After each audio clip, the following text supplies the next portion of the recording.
ଆସିଛି ଆଜି।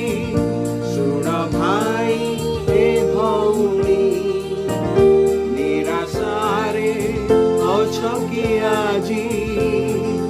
ଏବେ ଶୁଣ ଏ ପାଣି, ଶୁଭ ବାର୍ତ୍ତା ଆସିଛି ଆଜି। ସରଗର ଏ ବାର୍ତ୍ତା, ପ୍ରେମର ବାର୍ତ୍ତା, ସତ୍ୟ ମୁକ୍ତିର ବାର୍ତ୍ତା, ପରିତ୍ରାଣର କଥା, ଶୁଭ ବାର୍ତ୍ତା ଆସିଛି ଆଜି। প্রিয় শ্রোতা বন্ধু, প্রভু শ্রীখ্ରୀষ্টଙ୍କ ବହୁମୂଲ୍ୟ ନାମରେ ଆପଣଙ୍କୁ ଶୁଭେଚ୍ଛା।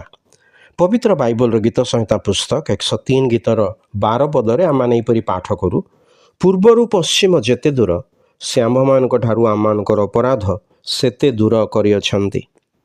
ଆମମାନେ ଜାଣୁ ଯେ ପୃଥିବୀର ଦୁଇ ପ୍ରାନ୍ତ ଏକ ଆରେକ ଠାରୁ ଅନେକ ଦୂରରେ ଅବସ୍ଥିତ। ପୃଥିବୀର ଦୁଇ ପ୍ରାନ୍ତରେ ଦୁଇ ଧ୍ରୁବ ରହିଛି।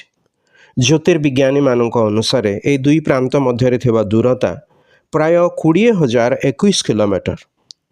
ନିଃସନ୍ଦେହରେ ଏହା ଅନୁମିତ ହୁଏ ଯେ ଦାଉଦଙ୍କ ସମୟରେ ଏହି ଦୂରତା ସମ୍ବନ୍ଧରେ କେହି ଜ୍ଞାତ ନଥିଲେ।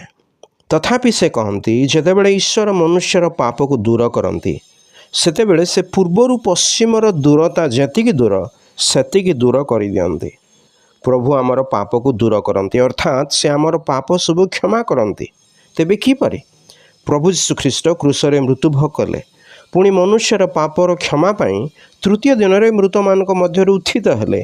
ସେ କହନ୍ତି, ଆମ୍ଭେ ସେମାନଙ୍କର ଅଧର୍ମ କ୍ଷମା କରିବା ଓ ସେମାନଙ୍କର ପାପ ଆମ୍ଭେ ଆଉ ସ୍ମରଣ କରିବା ନାହିଁ। ଅତଏବ ଯେଉଁମାନେ ଖ୍ରୀଷ୍ଟ ଯୀଶୁଙ୍କଠାରେ ଅଛନ୍ତି, ସେମାନଙ୍କ ଉପରେ ଦଣ୍ଡାଜ୍ଞା ନାହିଁ। ପ୍ରଭୁ ଯୀଶୁଖ୍ରୀଷ୍ଟଙ୍କଠାରେ ବିଶ୍ୱାସ କରିବାକୁ ଆପଣଙ୍କୁ ଈଶ୍ୱର ସାହାଯ୍ୟ କରନ୍ତୁ, ଯେପରି ଆପଣ ସମ୍ପୂର୍ଣ୍ଣ ପାପ କ୍ଷମା ପ୍ରାପ୍ତ ହେବେ।